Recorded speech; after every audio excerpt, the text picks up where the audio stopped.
దేవాతి దేవునికి మహిమ ఘనత ప్రభావం కలుగునుగాక. పరిశుద్ధ గ్రంథం నుండి కీర్తనల గ్రంథము 35వ కీర్తన మొదటి నుంచి ఆఖరి వరకు చదువుకుని ప్రభుని మహిమపరచుకుందాం. యెహోవా నాతో వ్యాజ్యమాడు వారితో వ్యాజ్యమాడుము, నాతో పోరాడి వారితో పోరాడుము. కేడెమును డాలును పట్టుకుని నా సహాయమునకై లేచి నిలువుము. ఈటె దూసి నన్ను తరుము వారిని అడ్డగింపుము.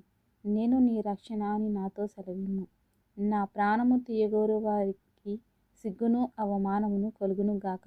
నాకు కీడు చేయని ఆలోచించు వారు వెనుకకు మళ్లింపబడి లజ్జపడుతురు గాక. యెహోవా దూత వారిని పారదోలును గాక. వారు గాలికి కొట్టుకుని పోవు పొట్టువలె నుందురు గాక. యెహోవా దూత వారిని తరుమును గాక. వారి త్రోవ చీకటి అయి జారుడుగా నుండును గాక. నన్ను పట్టుకొనవలనని వారు దుర్నీతిముగా గుంటలో తమ వల నుడ్డిరి. నా ప్రాణము తీయవలనని నిర్నిమితముగా గుండ త్రవ్విరి. వారికి తెలియకుండా చేటు వారి మీదికి వచ్చునుగాక.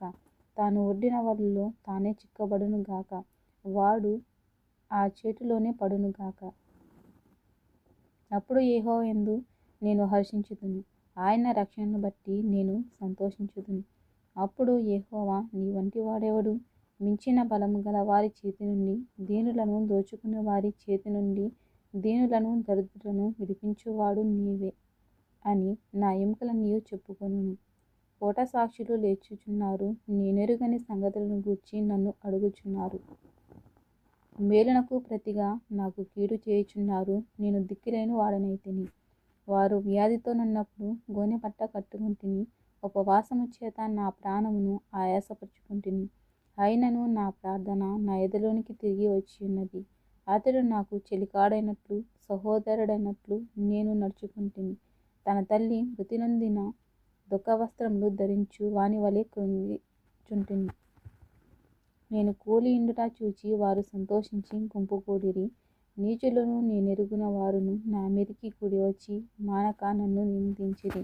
విందుకాలమందు దూషణలాడు వదరుబోతు వలె వారు నా మీద పండ్లు కొరికిరి. ప్రభువా, నీవెన్నాళ్ళు చూచుచు ఊరకుందువు? వారు నాశనము చేయకుండా నా ప్రాణమును రక్షింపుము.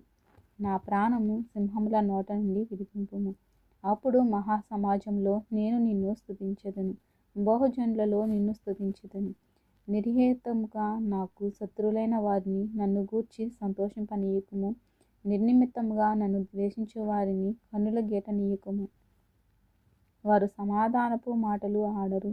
దేశమందు నెమ్మదిగా నన్ను వారికి విరోధముగా వారు కపట యోచనలు చేయుదురు. నన్ను దూషించుటకే వారు నోరు పెద్దదిగా తెరచు కొనుచున్నారు.